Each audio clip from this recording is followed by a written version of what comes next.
Eu queria mostrar primeiramente essa frase aqui, né, de Carl Sagan, que ele fala justamente, né, pegando o gancho em todas as falas aí de vocês, que a ciência, né, a divulgação científica em si, ela é muito mais do que um corpo do conhecimento que você traz, né, lá da academia e transmite, né, de forma simples para a população. Ela é muito mais do que isso, muito mais uma maneira de pensar do que propriamente o conhecimento. Por quê? Carl Sagan, ele foi uma das pessoas da geração dele que ousou além de trazer um conhecimento, né, mais simples, ele foi um combatente contra essas pseudociências, né? Aquele livro dele bem famoso, O Mundo Assombrado pelos Demônios, né? Que é a Bíblia dos céticos, né, digamos assim. E ele fala justamente disso, né? Que é preciso, além de divulgar a ciência, também ir paralelamente, né, ao combate à pseudociência, né? Por exemplo, onde surgiram essas pseudociências? Elas surgiram praticamente, né, lá no início da Idade Média, por exemplo, né, tinham aquelas crenças, astrologia e tudo mais. Até então, eram achismos que não influenciavam diretamente na vida das pessoas, né? Eram baseados, né, sempre são baseados em fé, existem vieses cognitivos, né, que explicam muitas vezes essas crenças dessas pessoas. E aí vem a ciência, né? Vieram os estudiosos da ciência, como por exemplo Karl Popper, que foi um estudioso também da pseudociência, onde ele diz também que toda pseudociência é algo que não é testável ou que não pode se colocar, por exemplo, em um tubo de ensaio. Um exemplo que eu gosto de citar é que você não pode testar, por exemplo, a existência ou não de uma divindade, né? Você não pode colocar Deus em um tubo de ensaio e testar se ele existe ou não. Da mesma forma, a pseudociência ela tem essa característica de não ser testável ou falseável, né? Mas a ciência sim. Então eu trouxe aqui novamente não, eu trouxe aqui essa imagem que vem lá da época onde, como eu falei, né, as páginas de divulgação científica começaram a ser difundidas, né? Uma delas é o Papo de Primata, que elaborou esse esquema aí bem interessante, e o Universo Racionalista também fez essa tradução bem interessante aí do lado direito. Aí, um fato interessante é que quando a galera, né, os meus colegas divulgadores começaram a divulgar essas artes aí, encheu, né, choveu de comentários na postagem contra, né, criticando, porque a pessoa lia lá, por exemplo, se ela lesse, vamos supor, psicanálise ou ufologia ou astrologia, se ela lesse alguma pseudociência que estivesse, que ela seguisse ou por acaso fizesse confronto, né, com suas crenças pessoais, ela rapidamente iria atacar a página, iria dizer que a página estava sendo comprada, iria dizer que a página estava falando mentiras, enfim. Automaticamente, né, você via que essas pessoas, de forma automática, elas estavam defendendo a sua crença pessoal, né? E aí a importância também além de divulgar a ciência, novamente falando, também mostrar o que é pseudociência. Então é bem interessante esse quadro aí, que ainda hoje é divulgado. E lá no livro de Carl Sagan, O Mundo Assombrado pelos Demônios, existe uma analogia bem interessante, que eu trouxe para vocês aqui, que é o dragão na garagem. Eu vou tentar ser breve, viu, pessoal, para não tomar a fala dos demais. O dragão na garagem é um experimento mental, digamos assim, né? Uma metáfora, que é o seguinte: o dragão na garagem, né, seria uma representação de uma pseudociência ou de uma crença pessoal, né? E a pessoa vai se deparar com essa garagem, com esse dragão. E você chega lá, não tem nenhum dragão na garagem. E você pergunta à pessoa onde está o dragão. Ela vai, de todas as formas, tentar argumentar com você que o dragão está lá. Então você começa, por exemplo, a testar de várias formas, né? Jogar, vamos supor, a pessoa diz que o dragão está lá, mas é invisível. Então você joga farinha, né, pó, dentro da garagem para tentar descobrir se o dragão está lá, e nada acontece. Mas a pessoa disse que o dragão é intangível, então você coloca máquinas, né, de raio-x para tentar verificar se o dragão está ali. Então você vai fazer várias formas de tentar descobrir se o dragão está ali ou não dentro dessa garagem. E você utiliza a ciência, a tecnologia para verificar se o dragão está lá ou não. Isso se chama método científico ou falseamento, né? Porém, a pessoa ela vai fazer o processo inverso e vai tentar lhe convencer de todas as formas que o dragão está ali. Então o dragão ele representa a pseudociência, ele representa os dogmas, né? O conforto pessoal que a pessoa vai ter diante desse confronto entre a ciência e a pseudociência. E chegou, né, os anos 1970 com aquela questão mística, né, do misticismo, New Age e tudo mais. Então o pessoal dessas correntes, né, místicas, eles pegaram, né, como já citaram aí, a questão do que ocorreu hoje no grupo, né, do rapaz lá tentando mostrar que existia um tipo diferente um tipo de alimentação, de nutrição quântica, né? Eles utilizam essas palavrinhas-chave, né, para tentar fortalecer a crença deles, a teoria deles, né? Teoria não, é hipótese, né? Que teoria na ciência é algo que pode ser comprovado ou já foi comprovado. Enfim, surgiram esse tipo de conhecimento lá nos anos 70, né? Por exemplo, o misticismo quântico, né, como eu falei, né? Outro fato interessante que eu queria citar é que esses charlatões, alguns, né, eles sabem o que estão fazendo e utilizam da má-fé e também de algumas artimanhas psicológicas mesmo para tentar atrair mais pessoas, como por exemplo os charlatões que utilizam o efeito Forer, né? O efeito Forer seria o seguinte: você utiliza do viés de confirmação da pessoa para tentar enganar ela. Um exemplo clássico é na astrologia, né? A astrologia funciona através do efeito Forer.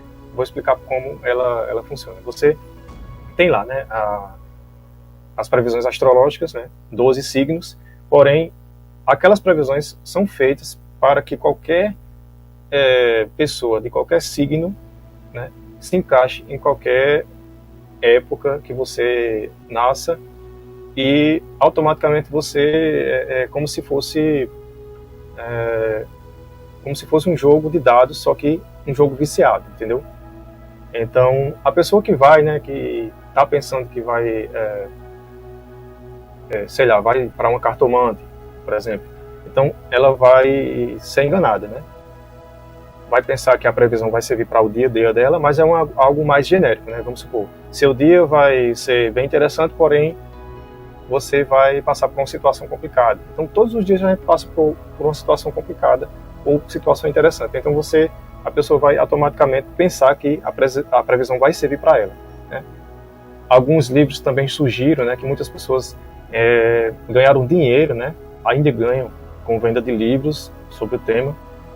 Hoje em dia, né, também temos os canais de divulgação desse tipo de conteúdo, que também ganham muitos seguidores pelo fato deles saberem atrair essas pessoas, né?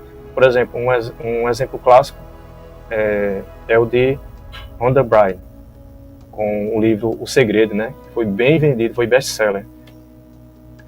E daí entra também a questão do ceticismo, né?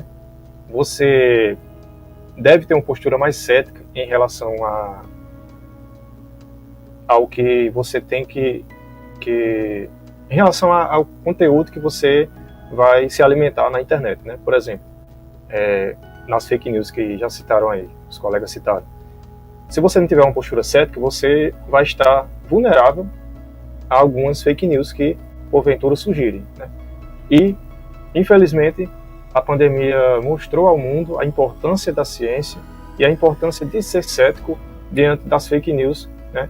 Não só delas, mas posso citar também o movimento anti-vacina. Eu até coloquei uma frase aqui, deixa eu ver se está mais para frente, só um instante. Pronto, aqui. Uma coisa é você acreditar que a Terra é plana, outra coisa é você acreditar que vacinas causam autismo ou que não funcionam como deveria. Esta última pode causar mortes, inclusive a sua. O que é que eu quis dizer com isso? Que as pseudociências, elas chegaram no campo da saúde. Aí é onde morou o perigo, né? E aí, novamente, a importância de você saber separar o joio do trigo, né? Porque uma coisa, como está dizendo aí, é você acreditar que a Terra é plana, e outra é você não vacinar um filho seu, ou até mesmo se vacinar, né?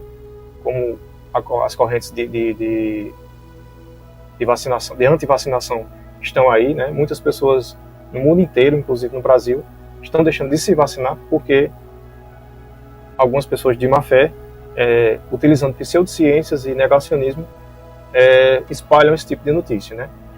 Então é isso, pessoal. Essa seria a fala que eu tinha para vocês. Mais ou menos dentro daquilo que o Felipe falou, né? E aí puxando que a Letícia também tinha falado o seguinte, né? Hoje eu estava rodando pelo YouTube, dando uma pesquisada em alguns tópicos, e aí existe um canal no YouTube muito famoso de divulgação científica, um canal fantástico, chama Veritasium, o nome do canal. É um canal, eu não sei o nome do cara, eu acompanho, mas eu não sei o nome do cara, e ele tem um vídeo que ele pega uma bola de basquete e ele solta essa bola de basquete rolando, né, de uma altura ele tá acho que numa represa, né, e ele solta essa bola de basquete e a bola ela vai assim mais longe do que se você soltar ela sem rolar ela, né. E nesse vídeo ele fala o seguinte, quando ele publicou esse vídeo, tô até com ele aberto aqui, quando ele publicou esse vídeo, ele colocou no título do vídeo e na imagem da thumb, ou seja, a imagem da tela, o seguinte, a estranha aplicação do efeito Magnus. Quando ele colocou isso, o vídeo não teve sequer qualquer visualização possível. E aí depois ele foi e mudou o título para, deixa eu ver aqui, que ele coloca? Ele fala, soltando uma bola de basquete do alto. Né? E ele pegou a bola de basquete e colocou lá, né, lá de cima. Quando ele fez isso atraiu a curiosidade do público para poder acessar esse vídeo, né? Uma coisa que, né, nós, enquanto divulgadores científicos, devemos ter e aprender com esse tipo de coisa, né, é em relação à atração do público em relação ao tema. As minhas aulas, por exemplo, eu tenho uma aula que ela tem muito pouca visualização, né, no YouTube, né, que é uma aula sobre cinética enzimática de duplo substrato. É uma aula bem complicada. E não é uma coisa que atrai público, né? Por que eu vou ver cinética enzimática de duplo substrato, né? É uma coisa que tem pouco público envolvido nesse processo. Uma das coisas importantes que quem vai trabalhar com ciência tem que ter também é a questão de como veicular isso de uma forma a atrair o público, mas no sentido também de isca mesmo, né? Porque daí a pessoa vai se interessar minimamente pelo conteúdo e vai assistir. Isso é um ponto importante. E uma outra coisa importante também, né? Que assim, eu já passei por experiências dentro da academia, né? Fiz pesquisa durante um tempo considerável da minha vida, e eu posso dizer assim que essa questão da paixão em relação a algo não é caráter exclusivo de quem não trabalha com ciência. Até os próprios cientistas têm, né? Se a gente não tomar um cuidado, a gente se apaixonar pelo que a gente faz, né? Por isso que tem muitos estudos, principalmente relacionados à parte, né, das ciências da saúde, que você obrigatoriamente precisa aplicar uma metodologia, né, onde essa metodologia contenha uma forma de arrancar esses vieses. Eu não sei como isso funciona na física, né, em outras áreas, porque isso está fora da minha alçada de conhecimento, mas quando você vai trabalhar, por exemplo, com coisas relacionadas à efetividade de medicamentos, por exemplo, existem os critérios elencados por instituições que trabalham com pesquisas, né, que a gente chama de estudos clínicos, né, clinical trials, onde você precisa obrigatoriamente ter um estudo que a gente chama de duplo cego, ou seja, você vai propor um tratamento X. Esse tratamento, ele vai ter que ter duas divisórias, base no mínimo, né? Um grupo que vai ser tratado e um grupo que não vai ser tratado, que é o grupo placebo. E quem vai ministrar o medicamento não sabe o que está ministrando, se está ministrando placebo ou medicamento. E quem está recebendo também não sabe. Por isso que é o duplo cego. Só um terceiro que vai saber se isso, vai saber quais são os valores ali contidos nesse processo todo. Tem até um triplo cego que o pessoal está inventando aí agora, que a pessoa que vai analisar não sabe quem é quem. E aí analisa e entrega o resultado para um quarto, né, que sabe quem é quem. Então isso é fundamental, né? E também, um outro ponto para evitar qualquer tipo de viés é a escolha de amostra. Então tem todos esses pontos a serem considerados.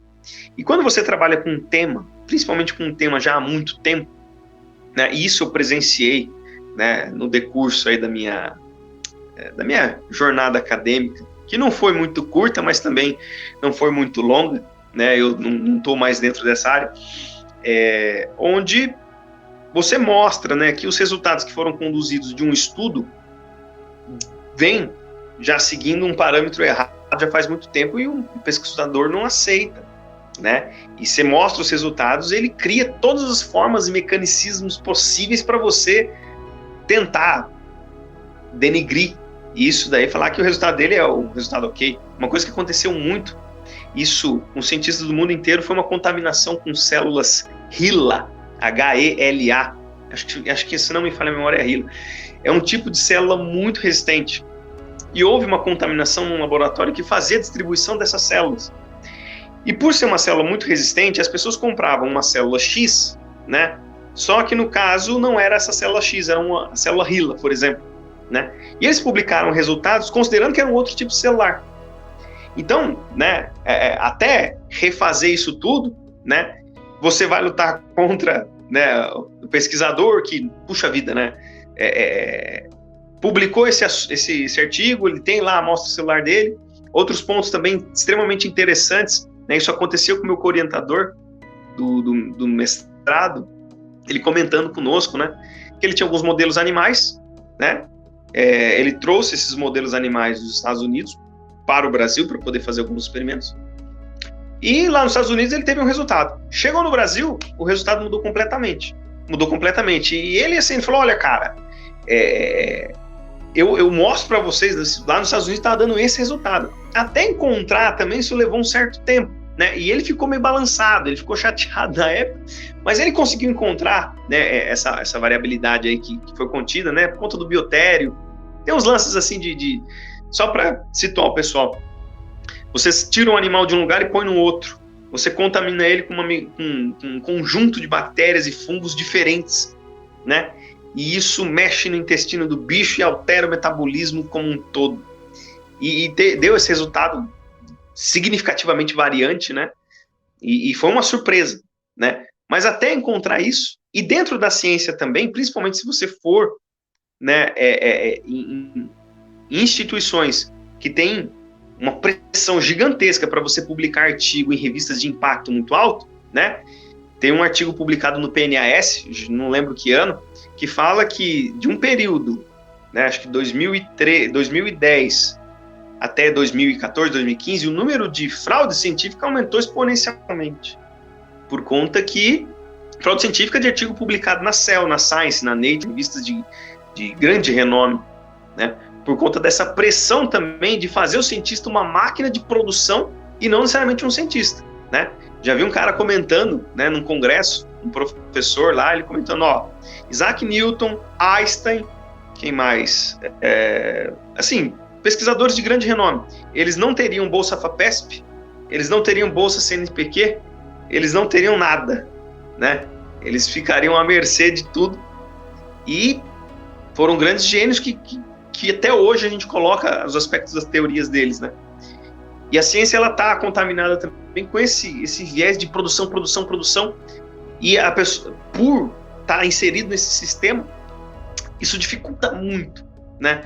Você fazer um trabalho, isso como cientista, realizar um trabalho de critério de qualidade muito superior, você acaba diminuindo o sarrafo. 2 anos de mestrado não é nada, 4 anos de doutorado para você desenvolver sua linha de pesquisa não é nada, né? E isso judia muito. Então, judia até da própria pessoa que, quando sai disso, né? Eu fui passar a aprimorar a minha visão sobre ciência depois que eu saí do doutorado, do mestrado, doutorado, né? Que eu via que essas coisas transcendiam muito, sabe? Né? A ciência em si, ainda assim, tem essa dificuldade de desenvolvimento até na própria academia por conta das pressões de ser desenvolvida, né, a curto período de tempo. Você tem que defender uma coisa, você publicar uma coisa para você, enfim, ter verba. É uma coisa realmente complicada, uma coisa muito dura, né? E o que dificulta também nessa parte de divulgação científica, porque se você quer fazer uma divulgação boa mesmo, uma divulgação fantástica, né, o critério e a necessidade de estudo ela tem que ser muito grande também. Então isso também dificulta bastante.